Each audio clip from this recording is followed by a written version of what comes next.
So Prince Edward has reportedly done something that almost no one inside the royal world expected.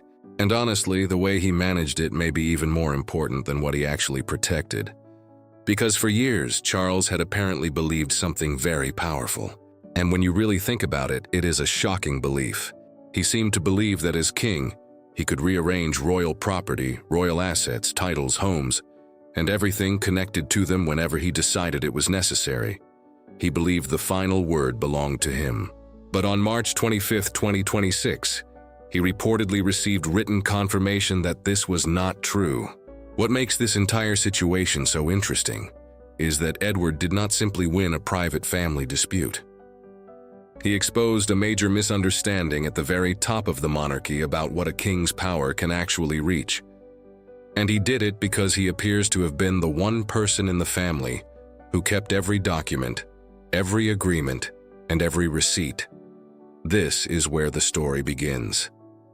Before Queen Elizabeth II died in September 2022, she reportedly made several very deliberate decisions. She had watched the royal family change. She had seen pressure growing around money, titles, homes, and control.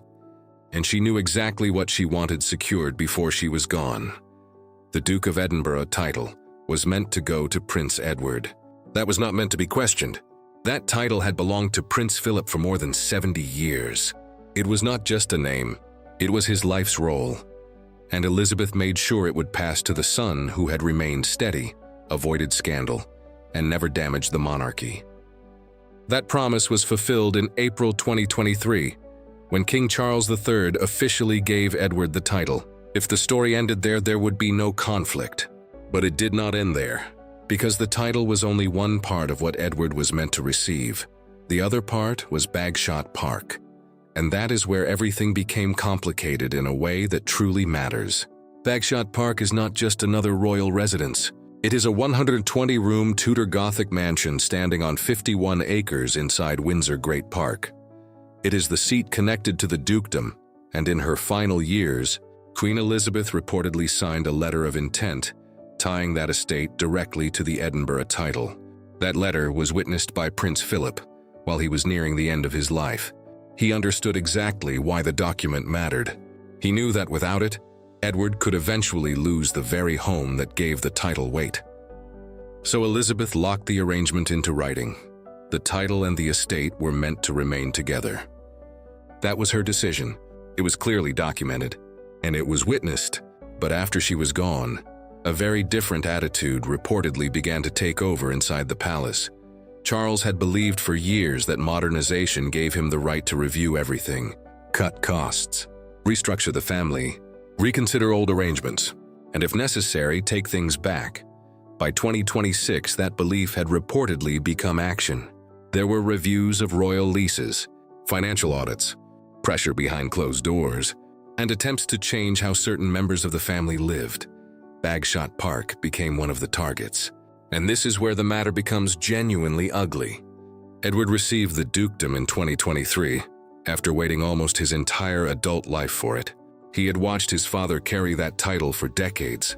He finally stepped into that role, and within 3 years, the same institution that had given him the title was reportedly trying to weaken the home that made that title meaningful. Edward was not just being questioned, he was being reduced, because without Bagshot Park, the Duke of Edinburgh title becomes hollow. A name without a base, a title without real standing, a role without the home attached to it. And when you look closely at what Edward took on with that estate, the situation becomes even more serious. Bagshot Park was in poor condition when it was offered to him. In 1996, after the army chaplain left, the building was tired, outdated, and neglected. The Crown Estate reportedly did not even want to preserve it as a royal residence. There were serious discussions about turning it into a hotel or conference center. That shows how little practical value it had at the time. Instead, Edward took it under a lease signed in March 1998. The terms were straightforward, $5,000 per year for 50 years. But that low rent came with a heavy responsibility. He had to restore the property. Not slowly, not eventually, immediately, and he did it. Edward put in $136 million of his own private money he had earned before becoming a full-time working royal. The total repair cost reportedly reached nearly $3 million. The Crown estate covered part of the work, but Edward carried a significant financial burden himself. After the repairs were completed, his rent was raised to $90,000 per year. The National Audit Office confirmed that figure as market value. And this is where the comparison inside the family becomes very uncomfortable. His brother Andrew never operated the same way. Andrew lived at Royal Lodge for years without paying market-level rent. The National Audit Office documented that arrangement. One brother paid his way and followed the terms. The other did not. And now the institution that allowed that double standard was reportedly turning pressure toward the brother who had done everything properly. Edward also went further to secure his position. In 2007, he reportedly paid $5 million through his company, Eclipse Nominees Limited, to extend the lease to 150 years. That was long-term planning. His agreement gave him the right to sell the lease and keep the profit. He built protection. He built security. He built control. So when you look at Bagshot Park in 2026, the same property is reportedly worth around $30 million. If the Crown estate regained control of it, that property could be sold or leased for enormous profit. So when pressure began building on Edward to give it up, it was hard to see the issue as only modernization. The financial motive was sitting in plain view, a $30 million asset, and this is where Prince Philip's role becomes impossible to ignore. He appears to have seen this possibility coming. That is why the letter of intent was witnessed and recorded. Philip had spent more than 70 years watching how the monarchy worked behind closed doors. He had seen how the institution could move quietly against people it no longer considered useful. He was not going to let that happen to his youngest son. So near the end of his life, he reportedly placed his name on a document designed to make that outcome impossible. He knew Edward would need protection when pressure eventually arrived. By March 25, 2026, Edward was ready. His legal file was reportedly built on 3 powerful pillars. First, the original lease proving his financial investment. Second, the letter signed by Queen Elizabeth and witnessed by Prince Philip tying Bagshot Park to the dukedom for Edward's lifetime. And third, more than 20 years of records showing that Edward maintained the estate at a level that saved the monarchy money. But even with all of that evidence, one fact still made the situation dangerous. Charles controlled the system. He controlled the structure that could make life inside the monarchy extremely difficult without technically breaking any rules. So even with Edward's evidence lined up, nothing was guaranteed. The fight had only begun, and then the dispute became even more personal. Because this was not just about property. Earlier in 2026, before the lawyers arrived with the full dossier, a palace official reportedly appeared with a clipboard and a quiet instruction. The visit came from Queen Camilla's office. It was described as a jewelry audit, a routine review, a national heritage check. That was how it was presented. But what it meant was very clear. Someone had come to count and question jewelry that Sophie, Duchess of Edinburgh, had worn as her own for 25 years. At the center of that audit was one particular piece, the Anthem Tiara. This was not some random item pulled from a vault. It was created specifically for Sophie's wedding in 1999. Queen Elizabeth II herself commissioned it. It was made using 4 antique elements in a honeysuckle. Design taken from Queen Victoria's private collection. For nearly 2 decades, it was the only tiara Sophie wore. And that detail matters more than many people understand. Sophie was never given broad access to the grand state tiaras the way some other senior royals were. That was understood inside the family, even if it was rarely said out loud. She was not placed at the very center. She remained in a lower position, and the Anthem Tiara became her one defining royal jewel, her one crown. Take that away and she is left with almost nothing. Camilla's side reportedly framed the argument in legal language, but the message underneath was sharp. Because the tiara used historic stones from Queen Victoria's era, it could supposedly be classified as crown property. If that argument succeeded, the tiara would belong in the central royal vault and could only be issued out for official use. The meaning was obvious. Sophie would no longer own the tiara she wore on her wedding day. She would need permission to wear it. And that logic was dangerous because it would not stop with one tiara. If accepted, It could open the door to reclaiming dozens of personal gifts Queen Elizabeth had given across her 70-year reign. It would not stop with Sophie. Eventually, it would turn back toward Camilla herself. Camilla's own jewelry collection also came from royal sources. Apply that rule consistently, and her own collection becomes vulnerable under the same argument. Edward's legal team reportedly saw that immediately. But behind the legal dispute, there was an even darker memory. The public had seen a similar pattern before. After Princess Diana died, a diamond and emerald necklace given to her by the Queen Mother on her wedding day in 1981 was returned to the royal vault. That should have been the end of it, but later, Camilla reportedly had it taken out, redesigned into a brooch, and wore it publicly. People reacted immediately, and they reacted with anger. That memory never fully disappeared. Now, a similar pattern appeared to be forming again. Something deeply personal was being questioned through the language of the institution. But this time, Edward did not stay quiet. His lawyers responded with a document that cut the argument off at its root. It was a deed of gift signed by Queen Elizabeth in 1999. The document stated that the Anthem Tiara was a private wedding present, not a state loan, not a shared royal asset, not something held in trust. It belonged to Sophie. Queen Elizabeth had also given Sophie the Royal Victorian Order. That is not a casual honor. It is given personally by the monarch for direct service. So look at the full picture. Elizabeth gave Sophie that honor. She gave her the wedding tiara, and then she signed a legal document confirming that it was hers. That was the Queen making a direct statement about who she trusted. Camilla's audit was not just about jewelry, it was an attempt to challenge that written record. But Edward had gone further than most people realized.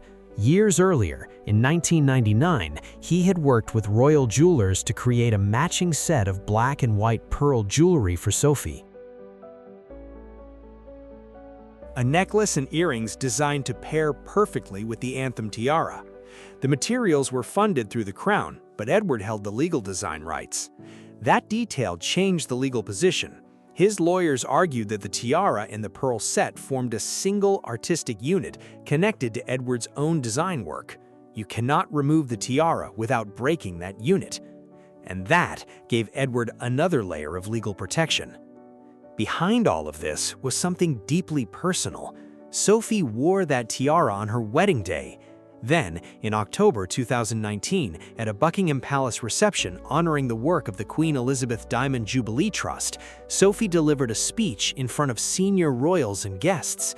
In the middle of that speech, she turned toward Queen Elizabeth II and called her Mama.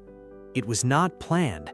It slipped out in a room where every word is usually controlled, and it revealed exactly how Sophie saw her. The woman who signed that deed was not just a monarch to her, she was the woman Sophie called her mother.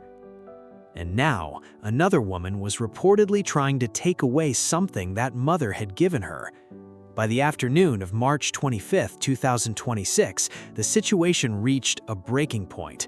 Edward's legal team delivered a direct warning. If the claim on the tiara was not dropped by the end of the day, they would release private letters written by Queen Elizabeth, letters that clearly stated her wish for Sophie to retain full ownership of her personal jewelry. And according to those close to the matter, those letters did not stop there. They included comments about Camilla. That threat was explosive, because releasing those letters would not only defend Sophie, it would drag the past back into the public. Queen Elizabeth's long, cold distance toward Camilla, the years it took before she accepted her, the tension that never fully disappeared. Charles had spent years rebuilding Camilla's image. He'd helped transform her from a deeply unpopular figure into queen consort. Those letters could damage that work in one day. This was no longer simply about a tiara, it was about control, reputation, legacy. By the evening of March 25, 2026, the Anthem Tiara remained exactly where it had been, in Sophie's possession, just as Queen Elizabeth had given it to her. But after the audit and the legal pressure, Edward made his move. He had the tiara placed inside a high-security private safe under the direct control of his own security team. No one was going to quietly take it away, no one was going to review it behind closed doors, and no one was going to reclassify it without a fight. Edward had drawn his line, the legal warnings had been delivered, the palace had been pushed into a corner. But written pressure alone was not enough to end the matter. What came next was not legal, it was personal, and it arrived through the door in the form of Princess Anne. By the afternoon of March 25th, the fight moved from offices into a private room inside Buckingham Palace, and when Princess Anne walked in, the atmosphere changed immediately. There was no small talk, no polite opening, no attempt to soften what she was about to say. She went straight to the point.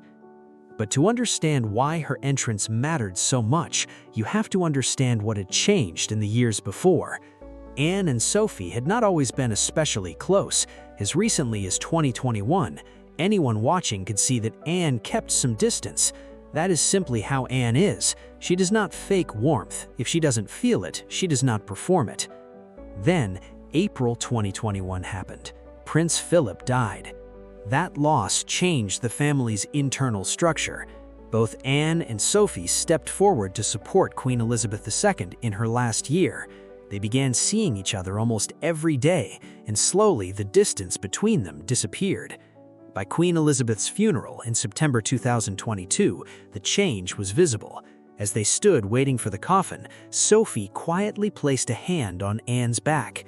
It was a small gesture, but it was real. It showed trust, and that moment mattered more than people realized, because by March 2026, that quiet connection had become something stronger.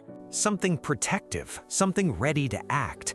So when Princess Anne entered that meeting with King Charles III, she was not there merely as Edward's sister. She was there to defend what their mother had already decided, and she made that clear immediately. She told Charles that if he allowed this to continue, if he allowed private gifts from their mother to be questioned, reclassified, or taken back, then the signature of a monarch would mean nothing. Then she delivered the line that reportedly froze the room. If our mother's signature on a lease or deed of gift is not worth the paper it is written on today, then your signature will be worth even less tomorrow. Anne was attacking the foundation of royal authority. A king's power only works if people trust what he signs, and that trust does not begin with him. It comes from every monarch before him. Break that chain, and everything becomes weaker. Anne had already reviewed the Bagshot Park documents herself. She knew exactly what Edward had paid, she knew what he had signed, and she knew what the Crown Estate had accepted. The heart of the agreement was simple. Edward holds a long-term legal lease over the property, supported by his own financial investment, and binding terms that give him the right to live there and control it within that lease. Anne's position was blunt. Edward paid for that home. The Crown Estate accepted his money under those terms. The agreement stands. There is nothing left to debate. Anne did not treat the tiara and Bagshot Park as separate issues. She made it clear they were part of the same fight.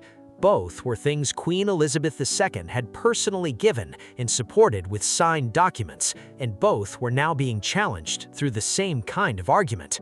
Her point was direct. If they succeeded in taking one, they would open the door to take the other. And once that door opened, nothing Elizabeth signed would be safe anymore. There was also a sad personal layer involving Sophie. Sophie, Duchess of Edinburgh, lost her mother when she was young. Over the years, Queen Elizabeth II became the closest thing she had to a mother. Anne understood exactly what that meant. She had lost her father in 2021, then her mother in 2022. She knew what it meant when those people were gone and all that remained were the things they had left behind. So when the tiara and the home were targeted, Anne did not just see documents, she saw something being taken from someone who had already lost enough. And there was another layer that made the situation even harder for Anne. She had seen this pattern before. She had been close to Princess Diana. She had watched Diana's position slowly break down, the removal of HRS, the isolation, the loss of support. She saw a woman give everything to the monarchy and then be pushed aside. Now she was watching pressure build again, a different woman, but the same pattern, and this time Anne was not going to remain silent. Then she went further. She told Charles that if Camilla did not stop, Anne would act publicly. She would oversee a full audit of the Queen's household, not just a simple financial check. Everything, expenses, staffing, allocations connected directly to Queen Camilla. That threat landed heavily because Anne is one of the few people in the family who could make such a move and still be believed. She has a long reputation for discipline, duty, and financial restraint. If Anne says she will expose something, people listen. And she did not stop there. She brought up Edward's children. There had reportedly been quiet pressure to move James, Earl of Wessex, and Lady Louise Windsor into full private status earlier than planned.